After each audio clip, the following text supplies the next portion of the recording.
Hello students. तो हम commerce पढ़ रहे थे। हमने कॉमर्स में मैनेजमेंट, प्रिंसिपल्स ऑफ मैनेजमेंट का नेचर और नीड पढ़ी थी कल के वीडियो में। अगर आपने वीडियो नहीं देखा है तो मैंने लिंक दे रखा है, जाइए वो वीडियो देखिए, उसके बाद में आ जाइए ये वाला वीडियो देखिए। तो आज के वीडियो में हम दोनों ही के इकोनॉमिक्स के प्रिंसिपल्स कवर करने वाले हैं। पहले जो FW टेलर हैं जिन्होंने साइंटिफिक प्रिंसिपल्स दिए हैं वो कवर करेंगे। फिर हम फ्योल के प्रिंसिपल्स कवर करेंगे जिन्होंने मैनेजमेंट के प्रिंसिपल्स दिए हैं और जिनके प्रिंसिपल बहुत सारे हैं, बहुत लेंदी है, तो आप लोगों को अच्छे से पढ़ना पड़ेगा। तो चलिए ज्यादा टाइम वेस्ट नहीं करते हैं और वीडियो शुरू करते हैं। आ जाइए। अब हम आ जाते हैं मेन टॉपिक पे। टेलर्स प्रिंसिपल, FW टेलर थे, उनके प्रिंसिपल्स हैं ये, और इन्हीं प्रिंसिपल्स को साइंटिफिक प्रिंसिपल भी बोला जाता है और ये आपको सारे पढ़ने पड़ते हैं। Science not rule of thumb. आप साइंस को ऐसे ही नहीं कह सकते। जितने भी साइंटिफिक रूल्स होते हैं, जितने भी साइंटिफिक रेगुलेशंस होते हैं, उनमें हम कोई चेंजेस नहीं कर सकते। वो सारे फैक्ट्स होते हैं और उनमें चेंजेस किए भी नहीं जाने चाहिए। तो इसलिए science is not rule of thumb और सबकी समझ से परे होता है, ये सबको समझ नहीं आता है। नेक्स्ट है division of work and responsibility. Taylor के प्रिंसिपल्स में ये भी है कि जो वो वर्क होता है, रिस्पॉन्सिबिलिटीज होती है, वो डिवाइड कर दी जाती है वर्कर्स के बीच में, जिससे वर्कर्स बेहतर तरीके से परफॉर्म कर पाते हैं क्योंकि उनका वर्कलोड कम हो जाता है। Harmony not Discord.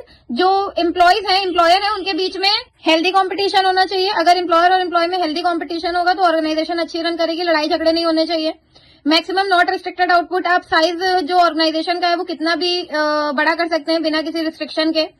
Scientific selection, training and development of workers. जो वर्कर्स का साइंटिफिकली सिलेक्शन होना चाहिए, ट्रेनिंग होनी चाहिए और वर्कर्स का डेवलपमेंट होना चाहिए। तो scientific selection, training and development of workers, तो रूल्स के अकॉर्डिंग सारी चीजें होती हैं, उसी हिसाब से सिलेक्शन होता है, उसी हिसाब से ट्रेनिंग होती है, और वर्कर्स का जब अच्छा सिलेक्शन और अच्छी ट्रेनिंग होगी तो उनका डेवलपमेंट अच्छा होगा।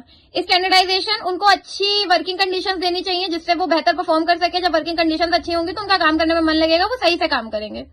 मेंटल रिवॉल्यूशन, जब प्रिंसिपल्स के अकॉर्डिंग काम होता है तो एक जो मेंटल कैपेसिटी होती है वर्कर्स की वो इंक्रीज होती है टाइम के साथ। जैसे जैसे उनको एक्सपीरियंस आता जाता है, उनकी वो जो एक मेंटल रिवॉल्यूशन होता है, मतलब उनके वर्क बिहेवियर में, एटीट्यूड में चेंजेस आते हैं जो पॉजिटिव चेंजेस होते हैं।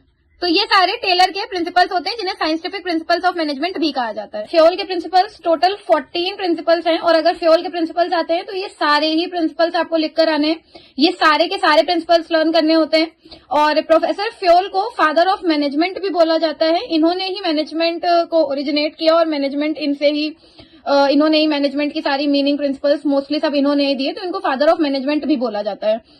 तो ऑब्वियस सी बात है, फ्योल के प्रिंसिपल्स बहुत इंपॉर्टेंट है, तो ध्यान से समझिएगा। पहला है division of work. Division of work का मतलब है कि अकॉर्डिंग टू प्रोफेसर फ्योल, अगर हम वर्क को डिवाइड कर देते हैं वर्कर्स में तो वर्कर्स के ऊपर बर्डन कम हो जाता है। जब बर्डन कम हो जाता है तो वो उस स्पेसिफिक काम को ज्यादा बेटर तरीके से परफॉर्म कर पाते हैं, जिससे कि उनको सारा काम दिया जाए उससे ज्यादा बेहतर वो परफॉर्म करते हैं अगर वो एक काम करके करें। Next is authority and responsibility. Authority and responsibility का मतलब है कि फ्योल के अकॉर्डिंग हमें एक अथॉरिटी दे देनी चाहिए एम्प्लॉयज को, कि मतलब उनमें एक लीडर हो जो एक अथॉरिटी रहे, जिसको वो लीड करे, टीम उसकी एक होनी चाहिए और सारे वर्कर्स उसको आकर बताए। रिस्पॉन्सिबिलिटी, एम्प्लॉयज की ये रिस्पॉन्सिबिलिटी होनी चाहिए कि वो सारा काम टाइम पे करके दें।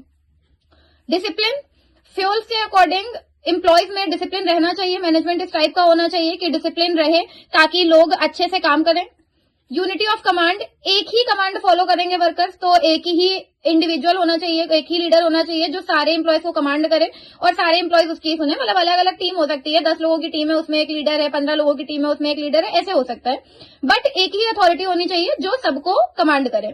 Next is unity of direction. Unity of direction का मतलब है कि किस तरीके से काम हो रहा है, कैसे काम हो रहा है, ये ध्यान देना मैनेजर्स को बहुत जरूरी है, क्योंकि अगर वो कमांडिंग नहीं रहेंगे तो काम ज्यादा बेटर तरीके से नहीं होगा। Subordination of individual interest to general interest. Organisation का इंटरेस्ट एक इंडिविजुअल के इंटरेस्ट से ज्यादा फोकस मतलब होना चाहिए, ज्यादा उस पर ध्यान देना चाहिए।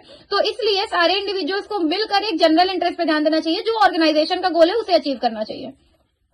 रेम्यूनरेशन, अगर आप एम्प्लॉयज को रेम्यूनरेशन अच्छा देंगे, मतलब मैनेजमेंट इस तरीके का करिए ताकि एम्प्लॉयज को अच्छी सैलरी मिले, अच्छी वेजेस मिले, अच्छी वर्किंग कंडीशंस मिले।